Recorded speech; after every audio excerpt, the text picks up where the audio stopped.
Welcome to Talaterra, a podcast about freelance educators working in natural resource fields and environmental education. Who are these educators? What do they do? Join me, and let's find out together. This is your host, Tania Marien.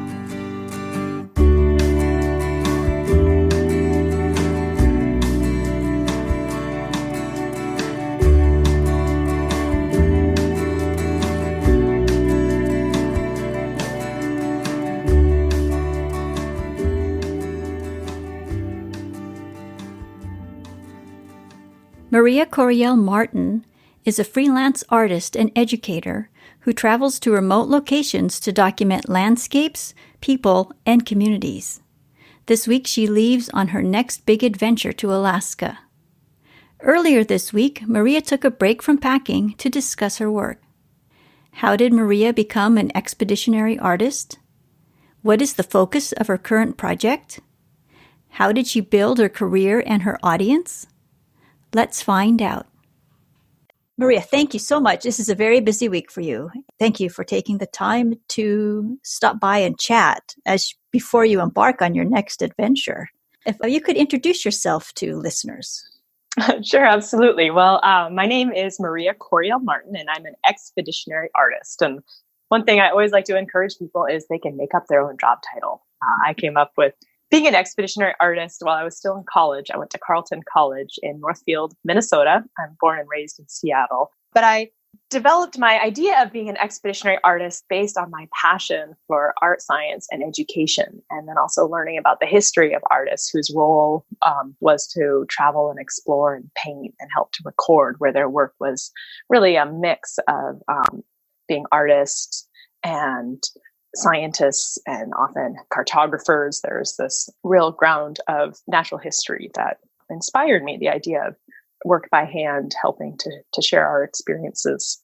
And so as an expeditionary artist, my work has a few different sort of components.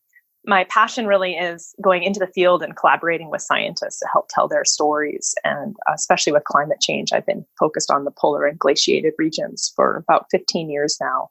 And so that's one aspect where I go into the field. I'm field sketching, taking audio recordings, playing a little bit with photography, develop this work in my studio for exhibit. And then I also have a big educational component. So I give workshops and presentations and work with school programs and to offer educator development. So there's a real strong education component for me in addition to the fine art.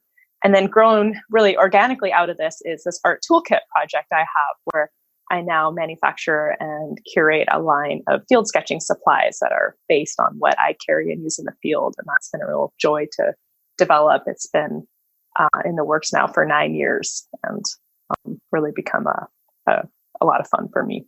So that's big parts of my work there. Mm-hmm. Yes, and I can say as the owner of your art toolkit and the mini palettes and now soon to be demi palettes,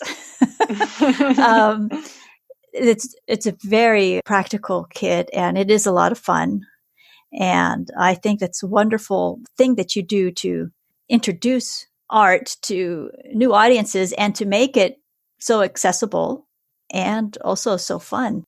Well, that's a big part of my mission. And for me, I've always loved the idea of just exploring the world through art. And I love to go out and sit and explore and really engage all my senses while I'm outside with my sketchbook.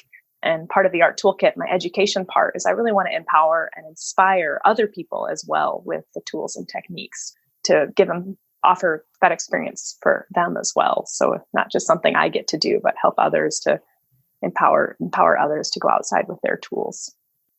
You traveled the world on the fellowship after college. And how did you select your locations?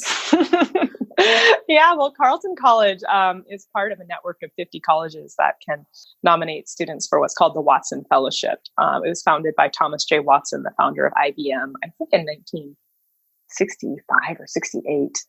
And the idea behind the fellowship is for select students to follow their dreams around the world. And there's general rules, which is it can't be academically affiliated with an academic institution. You have to leave your home country and the United States for a year, so you can't go home. And so they really want you to push yourself and explore something you're passionate about. And so I knew I really wanted to go explore various remote regions. And so part of my dream was taking a look at a map and trying to find various far-flung spots where I might want to paint and have really dramatically different climates and environments. So I began with French Polynesia, the Marquesas Islands, which are in the middle of the South Pacific.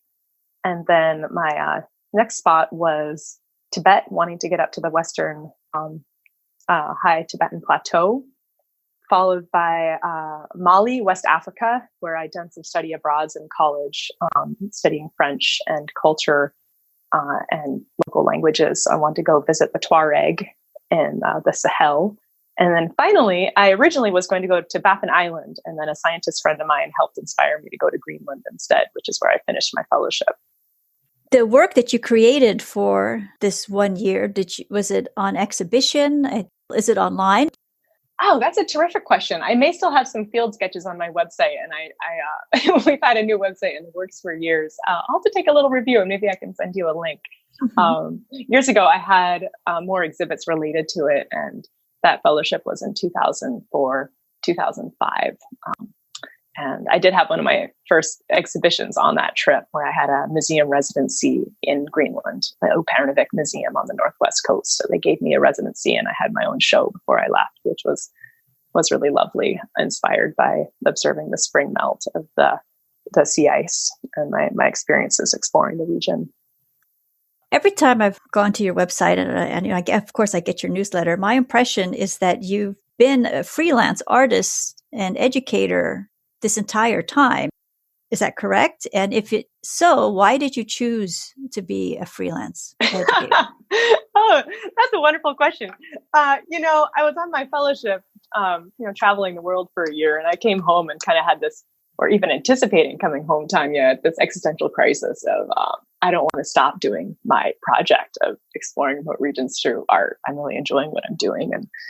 And so coming home, I came home, spent one night with my parents, and my brother immediately invited me out to live with him on Bainbridge Island, where he had very low rent on kind of a house sitting gig, and said, "You don't want to come out, and there's an extra little studio apartment where you can sleep." And I said, "That sounds like a great idea."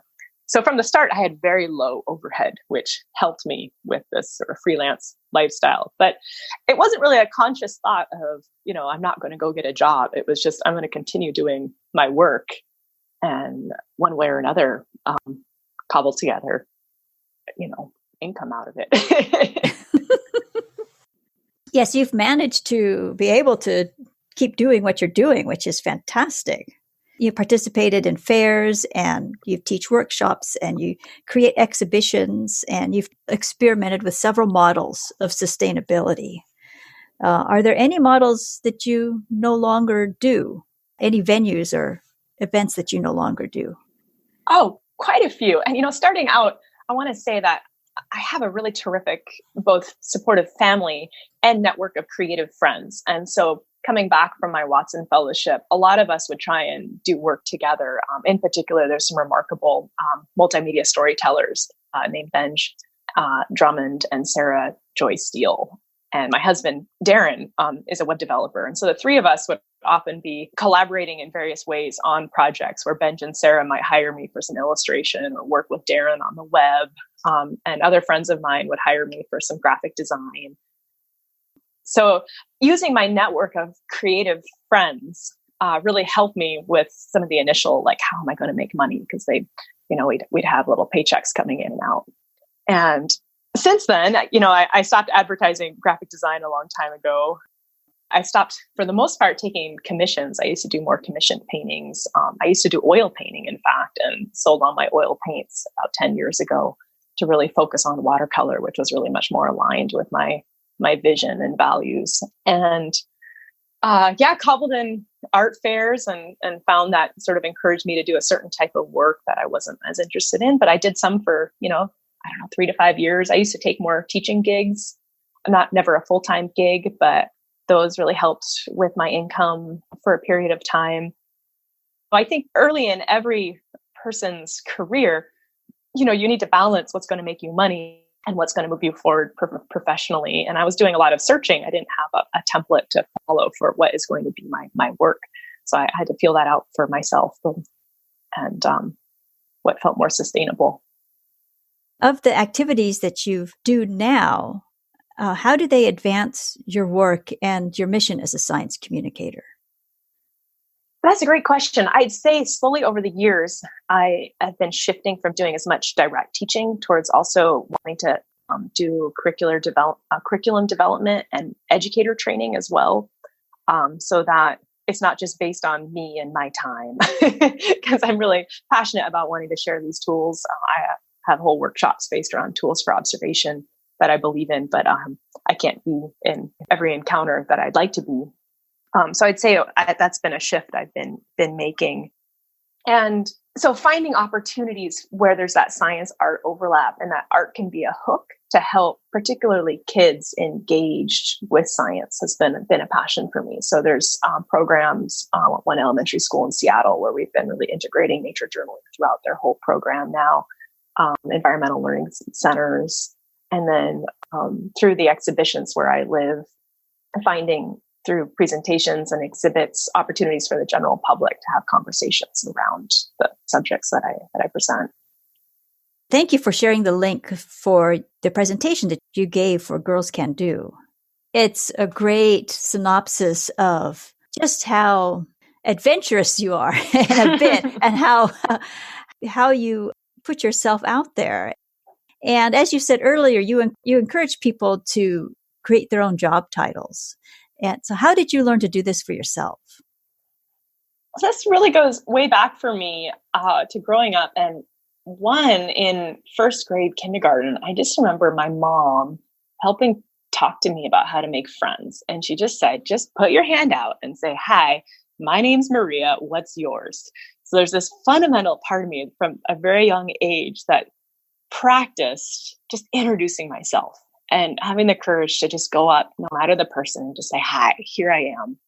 And I've found 99% of the time, everyone I meet is both, generous, compassionate, supportive, and often, wants to help one way or another.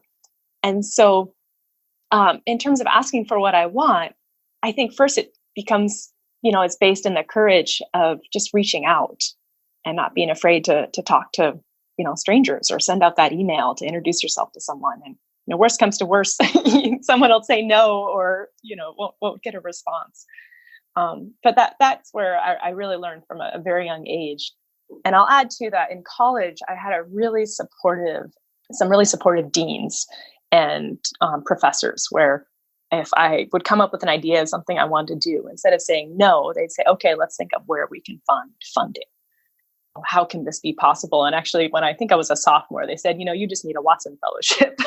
So we'll try and see if that can work out. I think they had their eye on me and planted that idea early on. So I was able to apply for and receive some grants to help me with my travels. And that helped build my confidence for thinking, hey, this isn't totally nuts. People are interested and excited about it. And, it can take courage to ask, but it doesn't hurt to ask. I recommend everyone to do it. And there's value too in putting together proposals and articulating your ideas, because when you write them down and whether or not, say, you get funding, you've done the legwork of articulating exactly what you really want and how you want to do it. And so I find huge value in just like putting together, proposals, articulating my ideas and my vision, because then it gives me the groundwork to build on. Mm-hmm. Yes. Yeah. Writing brings much clarity. Mm-hmm.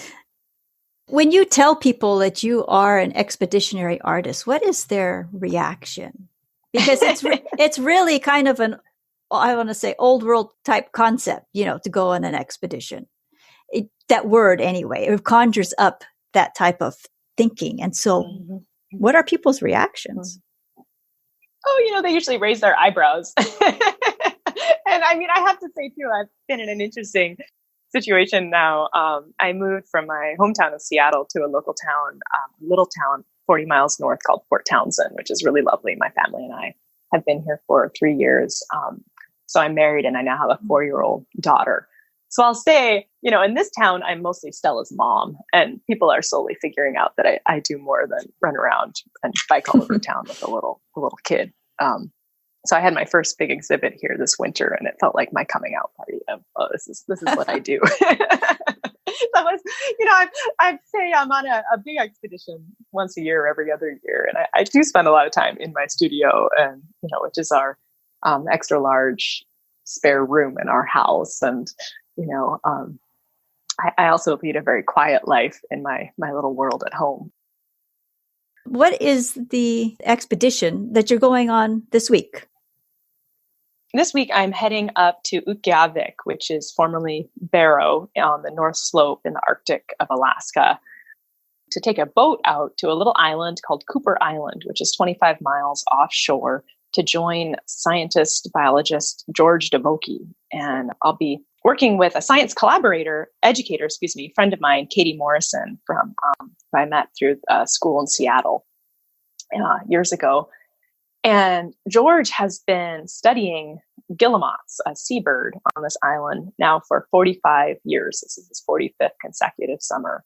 And over this period, he's got this remarkable extended data set and has observed terrific changes biologically, changes with the birds and their diets and the population.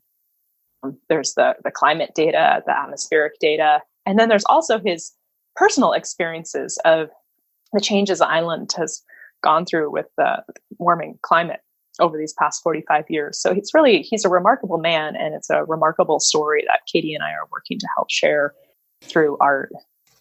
How will you document this change, this 45-year change, as you will be there for 2 weeks? Will you work live in place, but will you also be painting from photographs and from historical records as well? Yeah, that's a great question, Tania. I envision this as at least a 2-year project. So in the field work for me is really an opportunity to gather. You can imagine me kind of as a scientist gathering data. I'm collecting all my impressions. I call it my palette of place, my colors, my experiences, sketching, audio. We'll be also interviewing both George and other influential people with the project while up in the region, Katie and myself. So I'll be mostly sketching everything I see and experience as quickly as possible. And then coming home to my studio will be a chance to begin to process everything.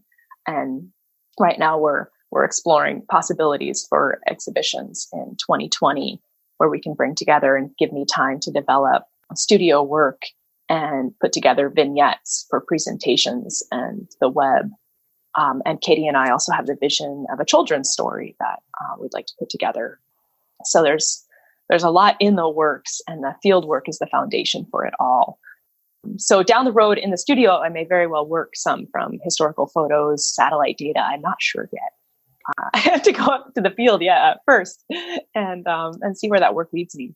Yeah. An exhibition next year with this data set and his story, I think would be especially important in the fact that it is Earth Day's 50th anniversary next year. Mm-hmm. And so that's a big story for a landmark anniversary. Oh, thanks for bringing that to my attention. Mm-hmm. I wasn't aware of that, but that's some nice synchronicity. I have a painting question, if I may ask. You paint with a lot of white and light grays and soft blues and soft grays. I don't want you to give away any secrets, but do you have your own favorite mix, or do you not mix your grays and your whites and your blues until you're actually in place? So I have what's called a limited palette I use, especially in my studio. So I have about 4 to 5 colors that many of my paintings are painted with the same set. So it's like there's harmony throughout the body of work, and it's also inspired from my field time. I do love the quiet of grays, the atmosphere. A lot of what I'm trying to capture in my work in the studio is the emotional sense of regions, and create a little window to these places that I hope can be a point of empathy for people to become interested.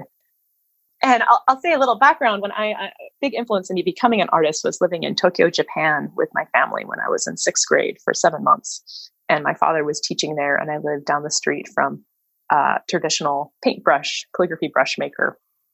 And so I paint almost predominantly with his paintbrushes, which we're still in touch today. Feels a bit like my fairy art godfather. And I think Japan has influenced me with some of the aesthetics of quiet and space, which so much of their art tradition does beautifully. How you can say more with less at times. And ever since college, I've been fascinated by the sense of whiteout environments, these grays, this shifting space and skies. So I'd say I've been sort of chasing that for a long time. Mm-hmm. The handmade brushes that you use, and you've demonstrated in one of the things that you shared with me, does it make it more able for you to create certain effects than the standard brushes that people usually have access to? I honestly don't know. I'd say I use some very large hake brushes, which are wide, flat, soft brushes, and they're widely available. You don't need to have a special friend making them by hand in Japan to get them. So I'd say that's something I do use in my techniques, that especially for my large paintings. Otherwise, I'd say it's just what I'm used to. But you can do terrific things with other paint brushes as well. I'm just not as practiced with them. Mm-hmm. How do you turn a small sketch into a large exhibition piece? So when I work in my studio, there's a few different routes for me to develop work that I exhibit. Sometimes my field work is just ready for exhibit, and I'm put in a frame and it tells the story as is. Sometimes I have pieces where I'm able to do like a full sketch of it, or even just a complete, say, pencil drawing. But let's say it's too cold or the weather isn't permitting for me to really paint it properly the way I envision it. So then I'll have the full pencil study. I might even have all the color notes for. And then in my studio, I can literally trace that to a fresh sheet of paper and paint it where it feels very true to the field. And then other times, I'll have my sketches and my notes and photographs, which I'll use for reference as well, that I've taken, and create whole new pieces based on my experience. You've had the wonderful opportunity to be encouraged in college to secure funding, and you've had lots of experience in writing grants. So how do you fund your travels today? Do you always start with a grant? And how do people find you? Yeah, I think funding is a puzzle. And past expeditions both have come up now through, persistence and long-term vision, and through having a network of people that I've built over the years. So one project that my friend and biologist Kristen Lydra and I did together, imaging the Arctic, we had funding for 2 years from a foundation in New York. We were originally planning to apply for a NASA outreach grant, but right at the last minute, the budget was announced from the government, and NASA dropped the request for funding proposals as the budget didn't quite allow it. And so we fortunately had a connection to this foundation who generously funded us.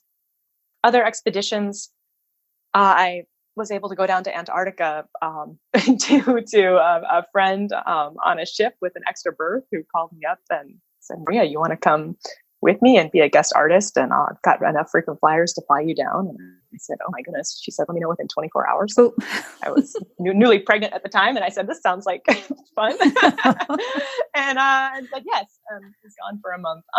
This current project, I'm extremely grateful to my community of supporters who have actually given me enough private sponsorships to cover my base travel expenses and my essential equipment for the field work. And I'm looking to apply for some additional grants to help cover some of our exhibit expenses. But I'm really grateful to the supporters. So one thing I do is send people postcards from the field at certain sponsorship levels, and have some other things I give to folks who'd like to become a sponsor. And so that's helping make this trip possible. Yes. And so you're still seeking sponsors for this trip, or has... I'll Depends. All sponsors get a postcard from the field, so I'm accepting sponsors, I think, through Friday. Okay. And if you'd like a postcard, but I'm open to all support.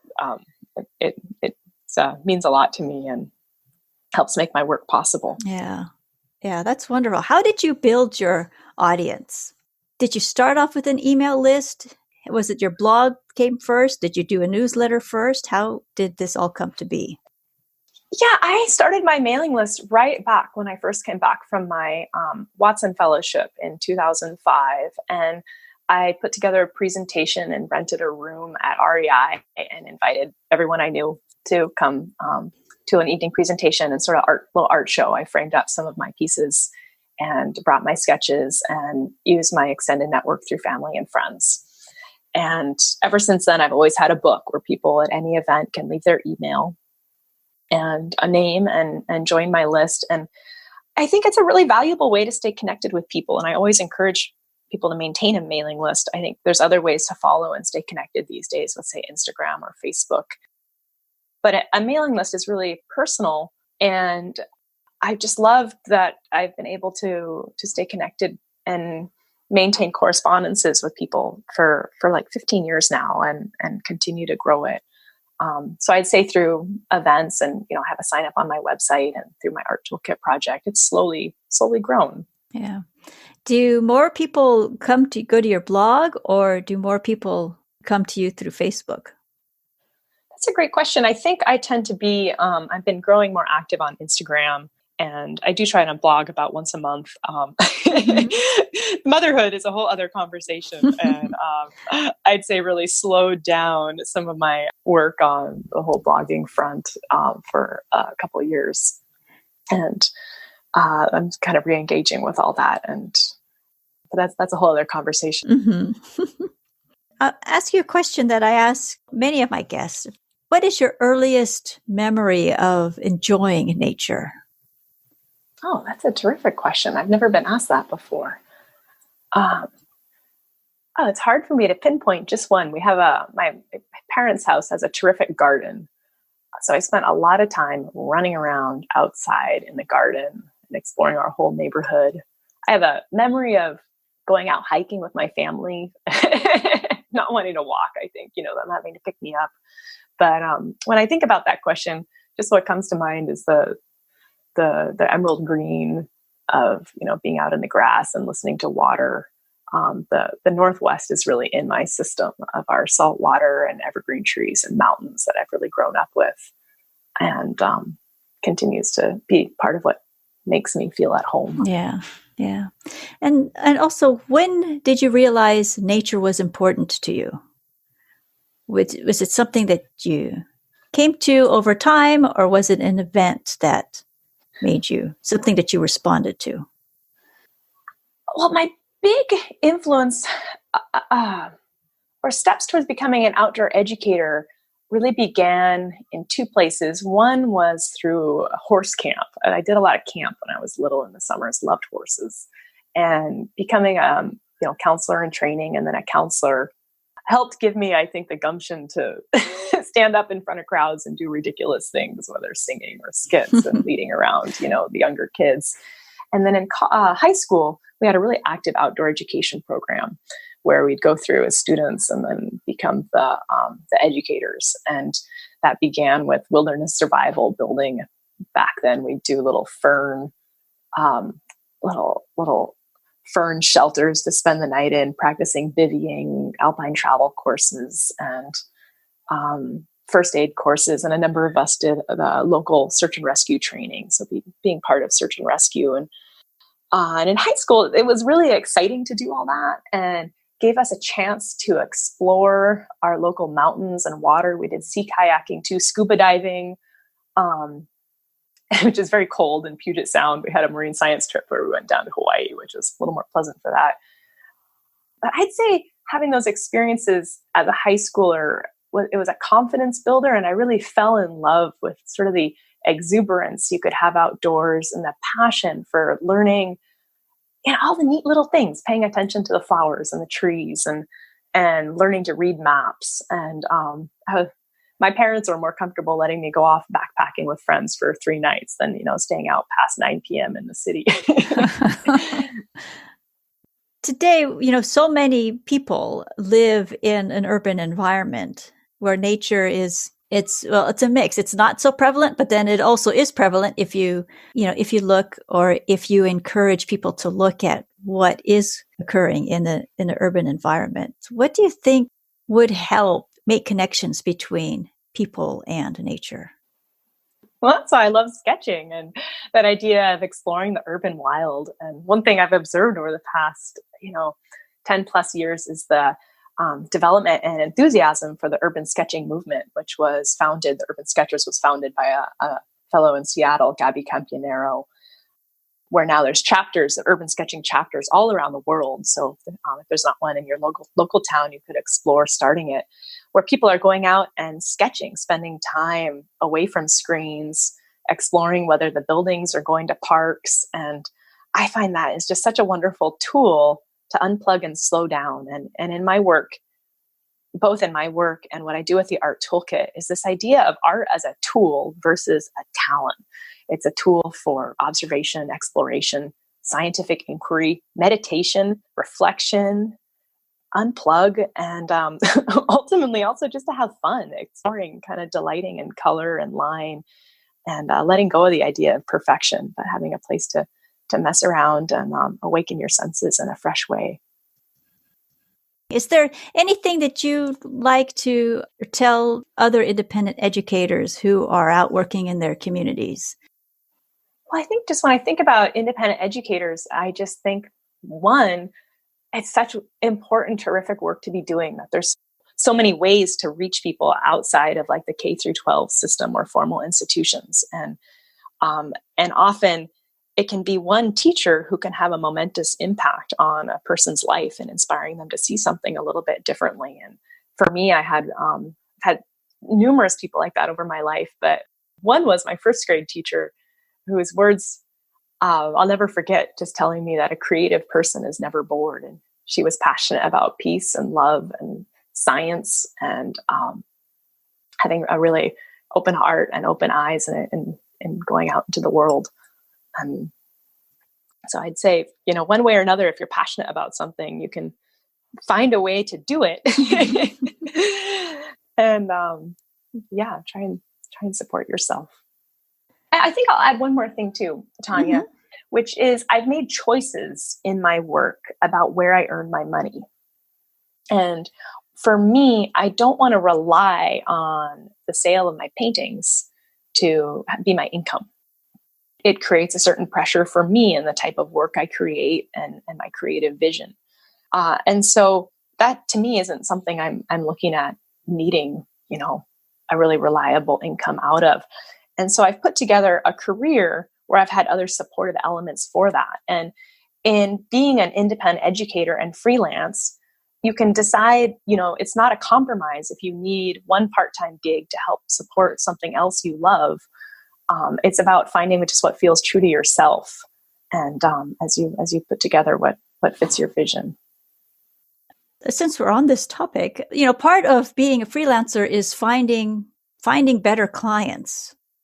You don't have to identify anybody, but I'm just in general, how have you found better clients? Well, that's a good question. I'd say before gigs, especially when I was starting out, I'd ask myself some questions. And those 3 questions for me, and these questions might be different for you, are one, if I'm looking to consider a gig or working with someone, will it make me money? We all have bills.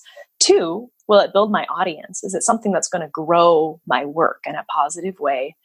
And related to this is 3, will it build my brand? Will it continue to support me in what I'm doing and envision doing, and maybe introduce me? I might say that in a way like thinking about network as well.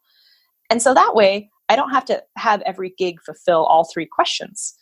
I'll do things where they won't make me any money because I really believe in it, and it'll build my audience and support my brand and network of expeditionary art. And so that's been helpful for me over the years to make choices about who I want to work with and directions I want to go. Yeah, those are very good questions. Thank you. Thank you for sharing them. Well, Maria, I will let you go. Thank you so much for your time this morning and such a busy week. And I wish you much success over the next 2 weeks. Where can people follow you? Yep, they can follow me online on my website, expeditionaryart.com. And I'm also on Instagram. I have 2 accounts, at Expeditionary Art and at Art Toolkit. Okay. And your posts from your next adventure will be on Expeditionary Art, most likely? Yep, most likely. Most likely? Okay. And on my website.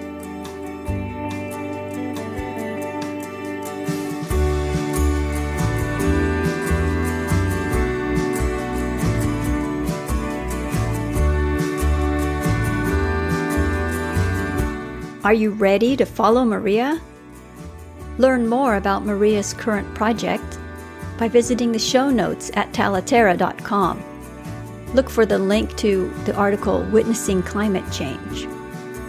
You'll also find in the show notes Maria's presentation for the organization Girls Can Do, as well as her article about nature journaling with kids. And to review, you can follow Maria on Instagram at Expeditionary Art and at Art Toolkit.